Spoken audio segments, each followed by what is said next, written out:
Now, an hour of clarity for exhausted people of our nation mired in toxic partisanship.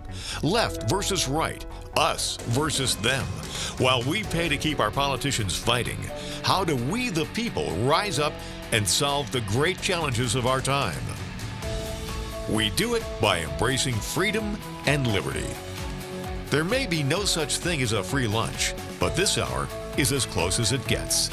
Welcome to A Free Solution.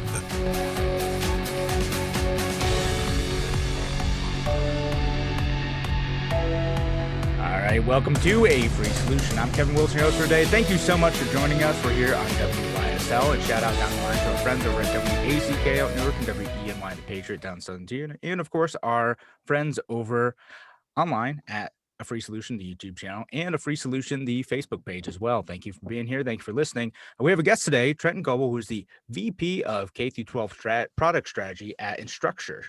Trenton, welcome to the show. Thanks for having me. Yeah, so Trenton, we brought you on to talk about kind of the changing nature of the classroom, because you work at a company and represent products that talk about remote learning. So tell us a little bit about who you are, what you do, and then we'll kind of dive into what this means for the rest of us. Yeah, so a little background. I started my career as a classroom teacher. Spent a number of years teaching elementary school, and then went into administration, where I was worked in the middle school as an assistant principal, and then served as a principal of 3 very different schools in a very large district here in Salt Lake City, which is where Instructure is headquartered. Later went on and, to the district office where I was the director of elementary schools. And back in right around 2008 or 9, I started a software company that was really focused on the formative assessment side of things. So very involved in really figuring out ways that we could identify where kids are at quickly using smaller formative assessments. That business grew and was acquired by Instructure in 2019. Which is how I found my way to Instructure, where now I kind of lead up all of our product strategy for the K-12 market. All right, excellent. And so you're working with what, K-12, like public schools, private schools, charters? Yes. Yes, all of those. Okay. All of those. Fantastic. And so this is for sure an interesting time for that. But so what exactly, so tell us about like what your company does specifically though, and like why companies or schools might be looking to have your product in the classroom too, just to give people context. Yeah, it's a really good question. And Instructure is, it started out really focused on the learning management system in higher ed and then later into K-12. And what the learning management system does is it allows teachers to take all of the things that they do in their classroom and put them into a digital format where students can access those online. And so during the pandemic, the learning management system, which is used, has been used in higher ed, by students for many, many, many years. And the adoption into the K-12 space has been one that has grown very rapidly over the last several years. But during the pandemic, we saw tremendous growth as people went to a remote learning environment. They needed tools that allow teachers to be able to continue to connect with students so that students have a place where they know they can go to get the work that they need to do, to connect with their teachers, and just kind of have that classroom experience while working from home. Yeah, and that's something that teachers have had to do. I remember last year, spring of 2020, teachers were getting on Zoom. They're trying to just make it work somehow, right? Like they're just figuring it out on the fly. And then coming into this year, you see a lot of local schools who are trying to be a bit more prepared. It's still, challenging in many ways because you don't get that face-to-face interaction. But so what you do is, and your product does, is just kind of make sure that all those resources are in one place. People are able to see what assignments they need, what I assume like reading type of stuff that they would need. Like I can see how this applies in like a college environment, right? Like a lot of college students today have worked with stuff like this, but how is that working in a K through 12 environment?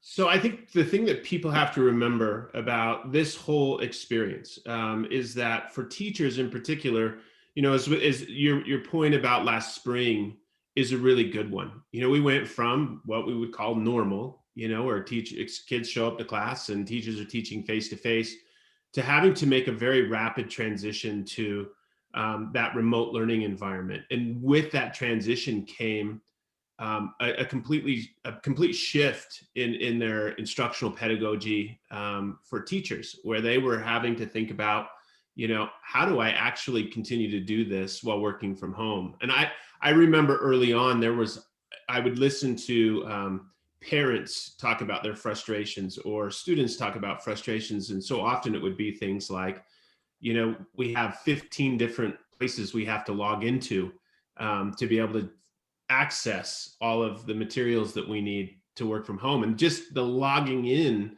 part was stressing for students and for parents. And so when I think about the significance of this shift for teachers, I think they should be applauded for the work that's been done.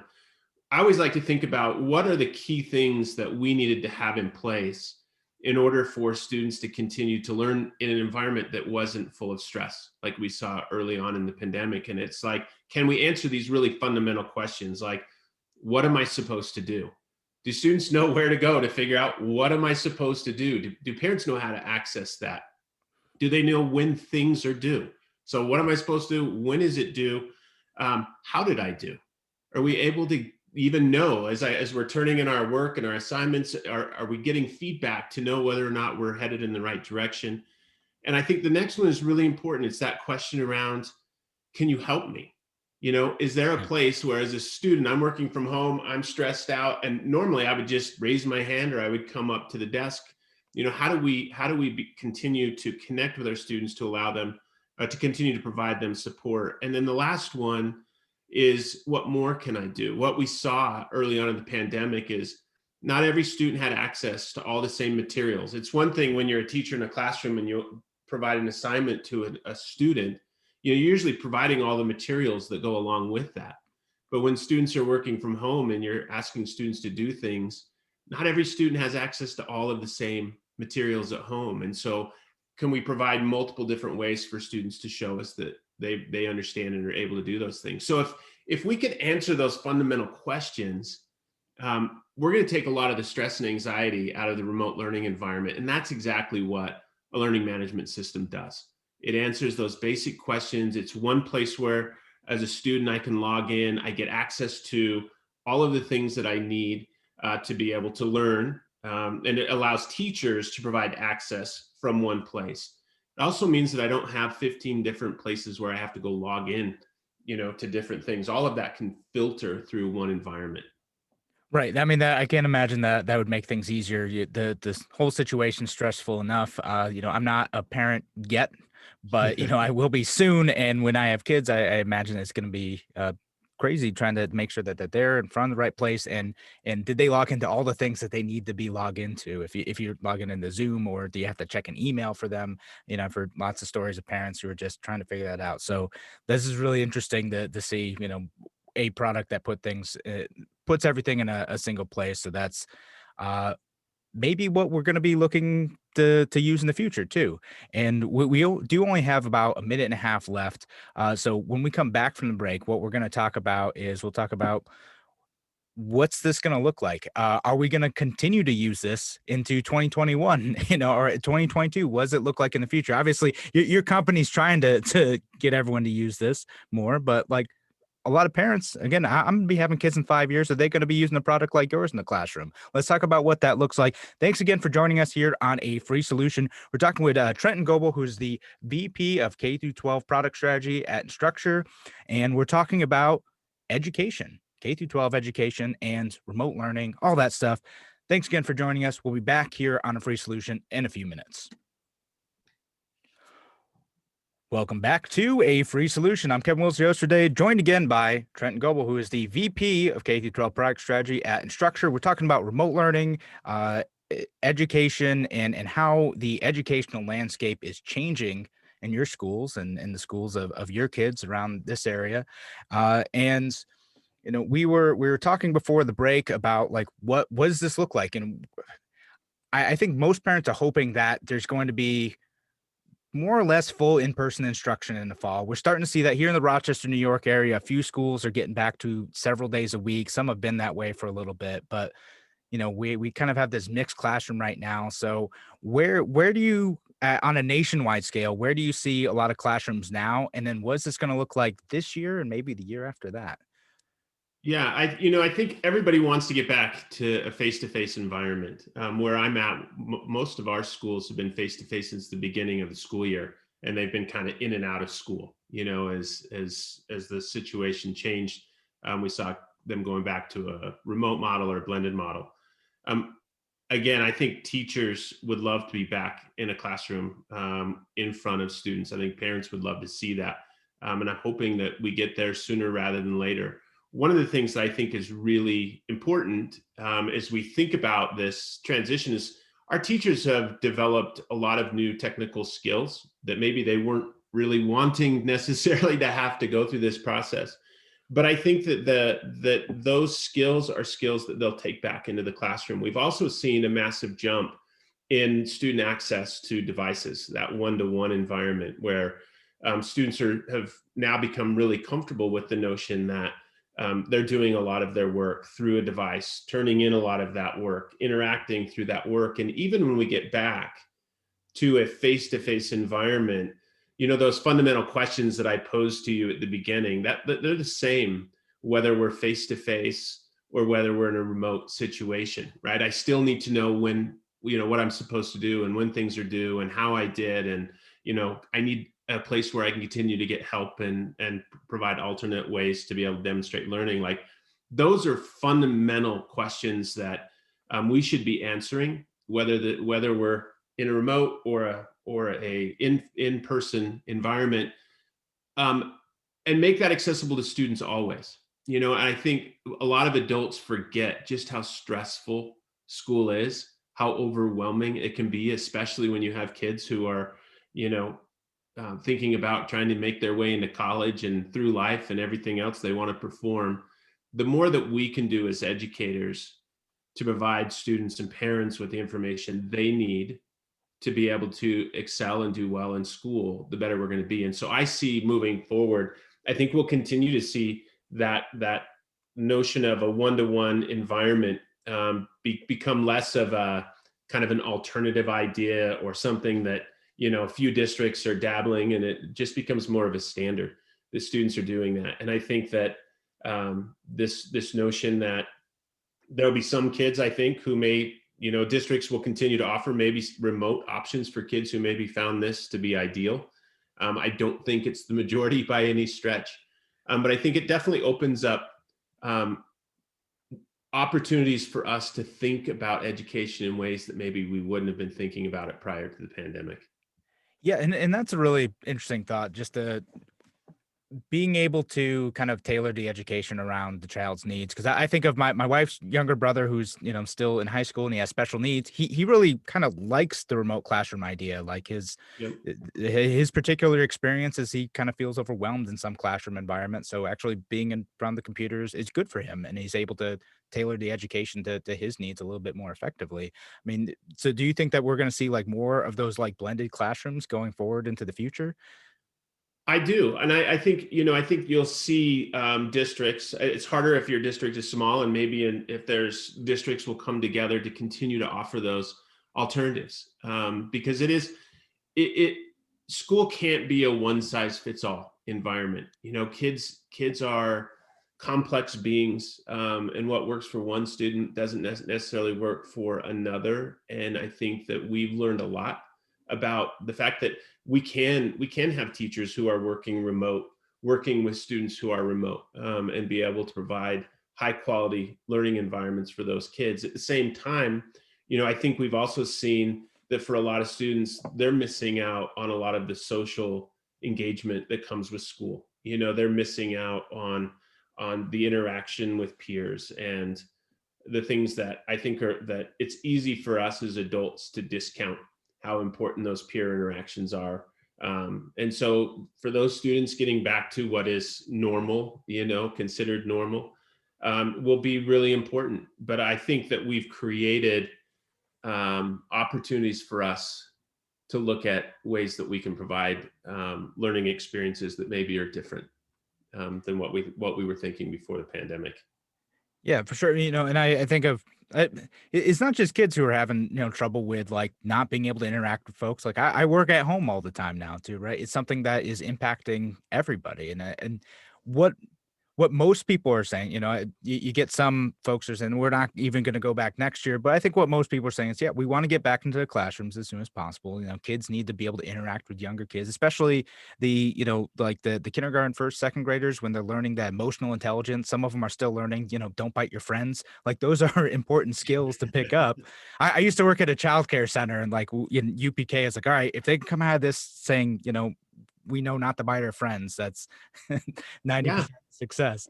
But like that's where they learn that type of stuff. It's by interacting with folks. So this remote learning stuff isn't necessarily a replacement for that classroom experience, plus all the I said the pedagogy, the teaching techniques that the teachers bring to the classroom too, those are still applicable.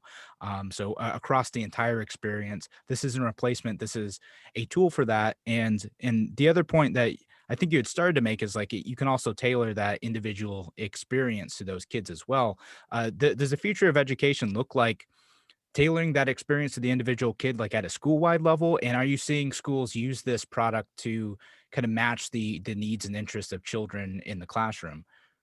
Yeah. Yeah. I always say teaching is a series of complex human events.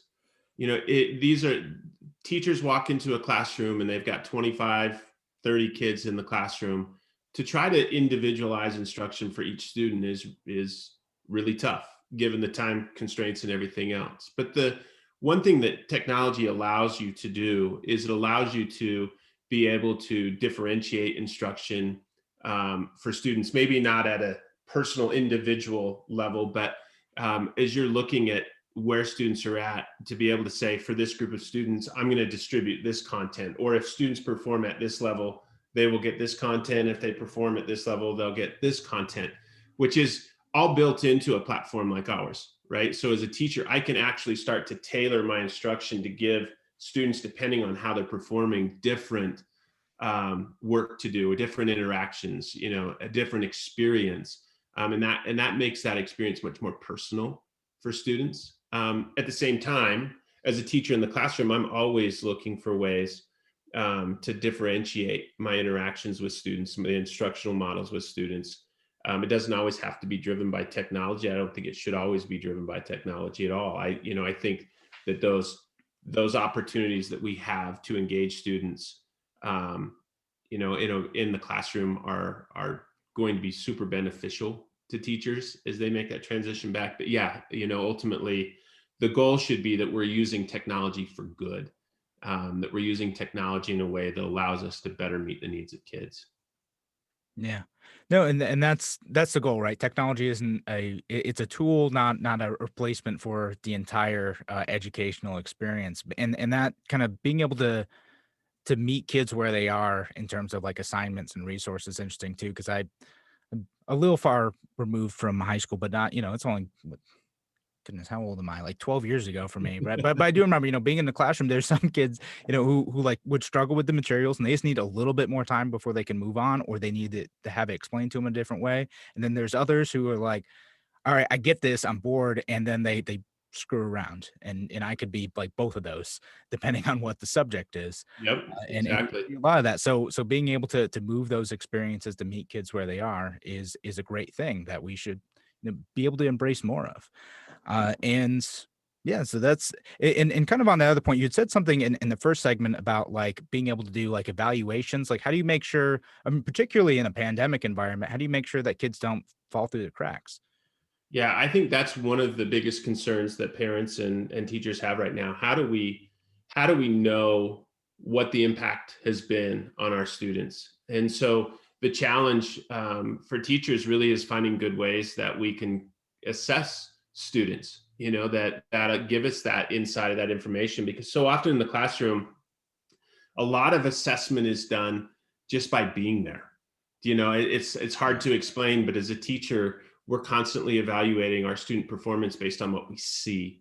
And so being able to have access, I said that instructure was really focused on the LMS, but we're also very focused on the assessment components as well, being able to provide high quality, standard aligned, formative assessments, which are really assessments that allow teachers to evaluate students in the moment, right? Like smaller scale, standard aligned assessments that when I look at the results and I get that feedback immediately, I can see right away where are the areas where the students are struggling and where are they getting it, right? So that it doesn't have to be a heavyweight assessment. It can be done by teachers remotely.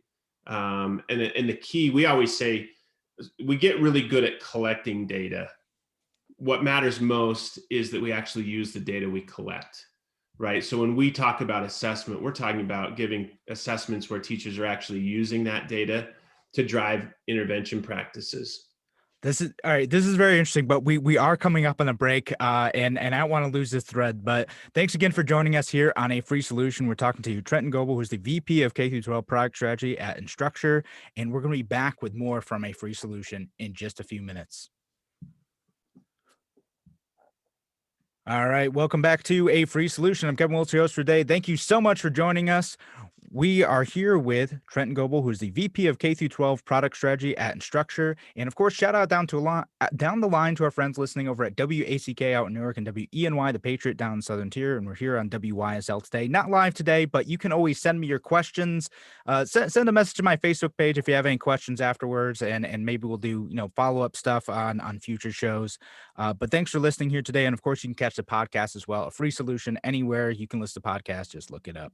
And we were talking before the break about kind of some of the evaluations, the testing. How do teachers know when a student is doing well? And that brought up kind of two things. One is I kind of get the comparison to something that tends to frustrate both teachers and parents alike is kind of standardized testing. And so how is that different than that? How is the testing that remote learning products do different than kind of standardized testing we might see from a state school system, for instance?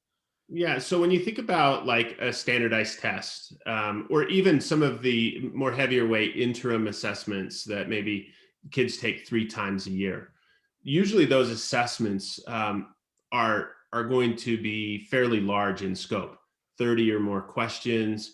They tend to feel pretty heavy to kids. Anytime you have to sit down and take a test for an hour, you could tell students, just do your best. This isn't a big deal, but we're going to spend the next hour, 2 or 3, taking an assessment. Most kids feel overwhelmed by that. The focus that we have, and I think this is the focus that we have to have during this time, is we need assessments that are designed to be able to measure what your teachers are teaching there, right? What standards are we teaching? And to be able to deliver those assessments so that they can be taken online, right? But also, again, going back to what I said before, when a student completes that assessment, I, as a teacher, need to have the data from that assessment broken out so that I can see it, right? I don't have all of the time to be able to grade all of those assessments, try to break them apart and see where kids are struggling or not. So we've really focused in that area of student takes an assessment, it's already aligned to the specific standards that you're teaching. And then as I see the item analysis from that assessment, I'm looking at a breakdown standard by standard so that I can see that as a teacher, are there areas where maybe I need to go back and refocus? Are there areas I didn't teach and do as well as I thought I was doing? Or more specifically, where do I need to go back and help kids? Right. So you're able to see, either something about the lesson just got lost, or like maybe an individual child is having some issues with this. And kind of on that same note, when one of the things that worries a lot of parents, I know many parents listening to this were concerned about the Common Core testing. It's also the data aspect of it. Is how do you ensure that like the data that you're collecting on children is respecting their privacy, and how is that data used, and is there anything for parents and teachers to be worried about? Yeah, I think one of the things, especially as a former educator and as a parent, so I have 2 kids that are now off into college. I was their elementary school principal, and I watched them go through school. I have all of those same, fears around what are we using data for? We don't take and we don't use student data as a company. We don't We don't sell student data. We don't use student data for those types of purposes. We provide access to the data for teachers to be able to make decisions. One of the things that I think is important, especially when we think about assessment data, is that whenever we test kids, we are creating some form of anxiety for those students. There's just no getting around it. And when I say I have two kids, my son, you could give him a test and he would get excited about it. If my daughter knew there was going to be a test, we were going to be in tears all night because she was literally stressed about how she was, what if I don't do well? Is this going to affect my grade? What's going on? And it was it continues to be an issue for her even in college. The level of anxiety that she feels around testing is really high. And I think that's true for a lot of students. So I'm a big believer that if you solicit data from students, that you have a moral obligation to actually use that data to benefit that student, right? And I think that's really the difference. Are we using data, the data that teachers collect, to benefit those students where you collected that data from, right? And I think that's a big differentiator than saying, maybe we don't do this, but some other company that decides they want to use data to, somehow monetize that student, or, you do it for some other reason than to benefit that student that you collected that data from, if that makes sense. No, that does make sense. I mean, the temptation's out. I mean, I work in advertising, like temptation's out there, but yeah, you don't use that data that you collect on kids who, are feeling vulnerable in that moment or anxious about that testing. Like, they're wondering, what does this mean for them? Is this being done in good faith? Parents and students are wondering, is this being done in good faith to help me, to help make sure that I understand this? Or is this being used for some other purpose where it's going to hurt me later on, or it's just going to be sold? And yeah, students have a right to have have the faith in the system, eh, to expect that data is going to be used well. Yeah, and I think any ed tech company, I always, when people say, should I get into ed tech, I always say don't, unless if your goal is to go to make a difference, to help teachers, to help students, then great. If your goal is to make tons of money, go do something else, because this work that we do is important work, right? This is done to support teachers and the work that they're doing to better meet the needs of kids, right? And so it was hard for me as a longtime educator to leave that profession to go pursue the work that I was doing when I started an ed tech company. It was actually a challenge for me, because as educators, we don't do this for the money. We do it because we believe we have a calling in this job that is teaching, right? And I feel the same way as somebody who works in ed tech, that we have to have the same mindset. Right. You got to be able to do that. Now, in terms of what this is going to be looking like in the next few years, are there still any significant kind of policy barriers to being able to use this technology? Like, what are where are the hiccups? And I mean, maybe we'll ask. Maybe there's good reasons for some of the hiccups, either technology or other hesitancy. But what are the barriers right now to this being in more classrooms? For us as a platform, there aren't a lot of barriers to getting into more classroom. I think one of the big challenges that we saw in a lot of schools is it's not a secret that we haven't for a long time had an equitable distribution of the technology, right? Not every school had the bandwidth through their Wi-Fi to be able to support this type of technology. Not every school had access to the right kinds of devices to allow students to get there. But I think the pandemic has accelerated the infrastructure around getting the right kind of broadband internet into our schools, getting the devices into the hands of students, and in that way, creating opportunities for more equity around student access than existed prior to the pandemic. Yeah, I mean that's a huge challenge here in the Rochester area. The city school district had to go through quite a bit of effort to make sure that every student was able to have Wi-Fi. That for some households, there just isn't internet. They're handing out the little hotspots to everyone, trying to make sure that every household had a computer. And so as they're trying to access this, like again in the beginning, Zoom, and then later on, they're adding a few more tools into this. Has been a big challenge for many families in the district.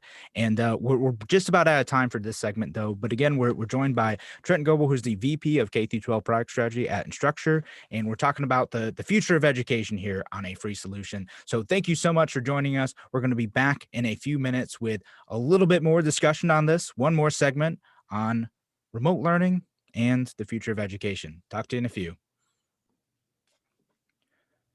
All right, welcome back to A Free Solution. I'm Kevin Wilson, your host for today. Thank you so much for joining us again. We're here on WYSL, but shout out down the line to our friends over at WACK out in Newark and WENY, the Patriot, down in the Southern Tier, and our friends listening online on the Facebook page of Free Solution or the YouTube channel Free Solution or the Kevin Wilson Facebook page too. You can always catch it there as well in the podcast. All right, I think I got them all in. We're joined by Trenton Goble, who's the VP of K through 12 product strategy at Instructure, and we're talking about the future of education here. And over the break too, one thing I was thinking about was, is this something that homeschools are using too, and how does that kind of more decentralized vision of education work with a technology model as you've seen it? Yeah, so I'll speak to specifically how people utilize a product like Canvas Learning Management System. It really is kind of geared more toward those districts and states adopt that platform, but any teachers can sign up for a free account and be able to use this tool, in much smaller setting, so that it's free, it's available for teachers to be able to access that way. And one thing that I think is really important, I was going to mention this earlier, during this whole pandemic, we've seen a lot of K-12 institutions moving to use the LMS, right? They weren't necessarily as focused on it prior to the pandemic. Those that were, I think, were grateful that they had been early adopters and moved in that direction and made the transition easy. But one thing that we've seen, and I would recommend this to any teachers who are listening, is there's Facebook groups that have popped up. I watched a Facebook group that started out with 100 teachers that were talking to each other about how do we use this Canvas LMS in our classrooms? How do I make this work? And you could feel almost a little bit of desperation because they were coming to it, brand new, as they were transitioning so quickly to a remote environment. I watched that community grow from a couple hundred teachers to over 117,000 teachers around the country, around the world, who are just focused on helping each other grow and learn to utilize not just this tool, but it's a whole community of teachers who've come together to use other technology, other tools, to be able to support one another. And I think that has been remarkable to see teachers just kind of showing up and helping each other out. Yeah, it's a wonderful thing. And we are lucky in many ways to live in a day and age where not only is the technology of remote learning possible, but also like these groups and these social interactions are possible too. That's how people are learning from one another nowadays. Knowledge is distributed and people are able to access that stuff. And we were also talking over the break too, like, shout out to the teachers who've made this work, because I know that it can't be easy. I know that many teachers, and I've had my criticisms of like the district and whatnot, but I know teachers are doing their best to make sure that they're getting the best education for children possible under the circumstances. Yeah, it hasn't been easy. It's definitely one of those things where I said before, teaching is a series of complex human events. It's a difficult job when you're just trying to do it under the best of circumstances. And the way that teachers have kind of rallied to make this transition and to try to make it work the best they can. It's certainly not perfect. I don't think anybody's going to sit there and tell you that, hey, this was smooth, and we just made this transition and it was no problem. The learning curve was steep for so many teachers that we mentioned earlier. Just even getting access to the right technology, that wasn't necessarily there for every teacher day one. And we talk about students having access to, the right kind of technology in their homes. Well, that was true for teachers too. A lot of teachers weren't in a home that was able to have the right kind of internet to support the type of learning that they were being asked Yeah, to if you do. even have the internet that's fast enough, if you're using the basic package and you're trying to connect to video all day long, Yeah. yeah. Yeah, it's a lot. So it's been, I try really hard not to frame this experience as, well, let's point out, the bright side of this, because in a lot of ways, this has been hard. It's been hard for families who have had to try to manage, dealing with students who are at home, with parents who may be working from home. I just can't imagine how challenging this has been for everybody involved. But I do think your point is a good one, that the work that the teachers have done has been heroic. The work that parents are doing every day to try to make sure that their kids are where they're supposed to be and logged into what they're supposed to be logged into, and supporting that while trying to work and manage everything else. It's been really hard, and I think it's also been amazing to see how hard people have worked. Yeah, no, it's an excellent thing, and I said I don't have kids yet. I have one on the way, but I imagine that trying to do this situation while working from home and just making all of it make sense in a terrifying time is tough. And so hopefully things will start going, at least in New York State. Many schools are just kind of now getting back to even mixed use classroom, or yeah, what do you call it, staggered day classrooms. And hopefully in the next couple of years we're going to be back to normal. But I'm going to ask you to just kind of speculate about like what the future of this technology looks like, though. Like what are the next steps? Like we've kind of talked about where we are now, how this is applied in the pandemic, but what does this look like in the future? What are the new ways in which this can be applied to give even greater learning experiences to children? Yeah, I think what we're going to see is an evolution of the way that this technology gets used. I don't think it's going to be, we're not going to see radical shifts, but we're going to see an evolution. And I think one of the areas that's going to be really important is the interoperability aspects of the technology. The K-12 education world is very fragmented when we think about technology. There's so many different platforms. They don't all talk to each other.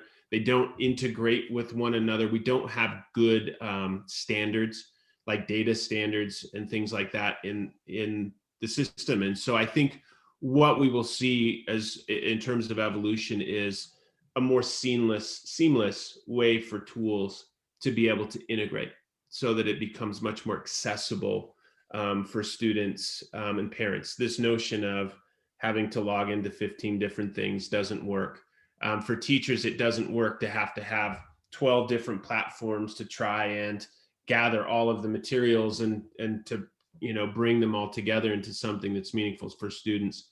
I think from a vendor perspective, we'll see more vendors working to make sure that our products are much easier to integrate long term. All right, so it might not be a big jump in technology, as you said, or we don't know what that's going to be. Who knows? It's hard to predict things, but it might be that if someone's using like an assignment based thing and a video based thing and a chat based thing and a testing based thing, even if they're separate products, they might start to work together a little bit more in some situations. Yeah, and what I hope happens as we move forward is that the teachers continue to utilize those tools that really worked for them, Mm. and remember that just because we move to what we kind of perceive as normal, we're not ever going to go back to normal, right? It's not ever going to be like it was before.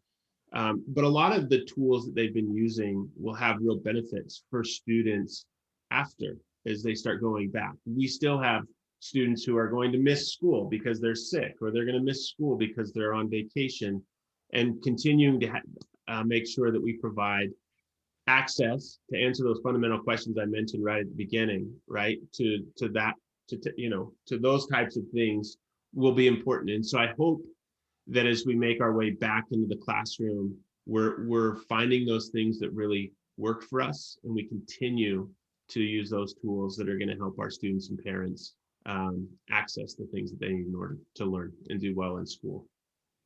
Excellent. So one more question. It might be the hardest one though, but does this technology ruin snow days? That's funny that you say that. I was thinking about that because we had a snow day here, and it wasn't a snow day at all. It was, we're going remote learning because we had a massive snowstorm and nothing changed. So I think the answer is yes. I think it does ruin snow days. Yeah, I mean, that's one of the things that we kids may not be able to experience anymore, is that they are, yeah, they're going to be expected to go to school no matter what. So sorry, kids, there's some pros and cons to all this. Yeah, that may be one of those downsides. Maybe we'll still be enlightened and know that a good snow day once in a while is just good for kids. Still important. If you can get out and go sledding or something, build a snow fort. Come on. Yeah, we can't forget they're kids. They're just kids. Once in a while, snow day might be good. All right, so we got a minute and a half left. Any last message to leave with our listeners here today? Yeah, well, number one, thanks for having me. This has been really fun. I've enjoyed talking about this, something I'm really passionate about. What I would hope is that as we make the transition back, that we remember that just as the transition out was hard, the transition coming back is going to be difficult too.